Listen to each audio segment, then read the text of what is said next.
Brought to you by BlackMagic Design, the world's highest quality products for the feature film, post and broadcast industries. BlackMagicDesign.com, the Tonkawa Film Festival, celebrating short films from around the world. Tonkawafilmfestival.com. And by DeHansa.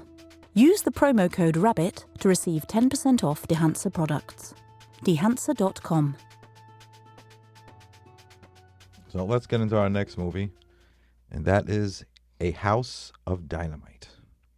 It's the new Katherine Bigelow film. We spoke about this in our fall preview episode. Yes. Very provocative title. Very provocative title. Very provocative film. Tension building like you couldn't imagine. The premise, unfortunately, is horrifically quite simple.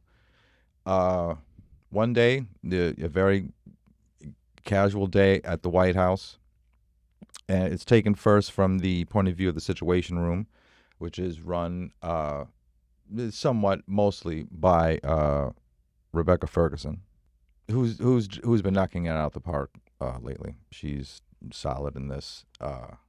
It bounces from several points of view. One of them is from the Situation Room. One of them is from the point of view of the North Pole, where where they sit with the missiles. They're like a couple of like kids that are out in the middle of nowhere. These and are just sitting with the missiles. These are the U.S. And these are the U.S. This is all from the U.S. point of view. I should mention that. And this is not just to give it some context. This is not current president, or this is all fiction. This is all fiction. This is not naming anyone in particular.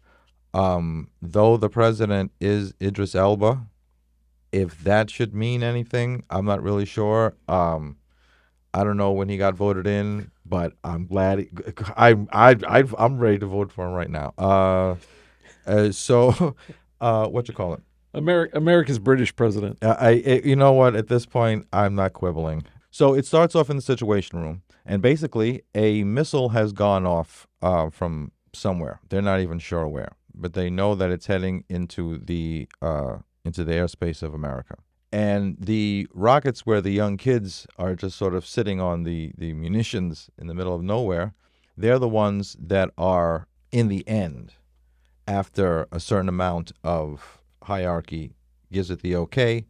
These are the guys in the silos who are going to turn the keys and shoot the missiles out of the sky. As we know from the movie War Games. Yes. Our American history, the movie War Games. This movie has been done several times before. When it ended, I kind of felt like it was a remake of Failsafe quite a bit. So the missile, in this case, the missiles go off. They try to, as they say, shoot a bullet with a bullet. And they... without spoiling too much, unfortunately, because there is a certain amount of this that has to be told in order for the story to, the story to be told. The story is basically what happens when now you realize that your defense system failed, and it's on its way to Chicago, and basically what happens on all levels. So it starts from the Situation Room. It then goes to the Secretary of Defense. It goes to the Pentagon. And then eventually, by the end, it reaches Idris Elba, who's basically the poor president. He's just trying to have a day with the kids, basically, and he gets rushed out of the auditorium. And that kind Nobody's expecting this. No one is expecting it.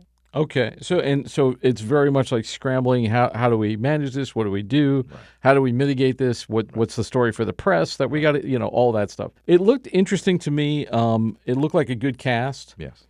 Katherine Bigelow knows how to do suspense and tension. Yes. But yeah, it is very much like Failsafe or another such movie. I'm interested to see. I believe it's a Netflix joint. It is a Netflix.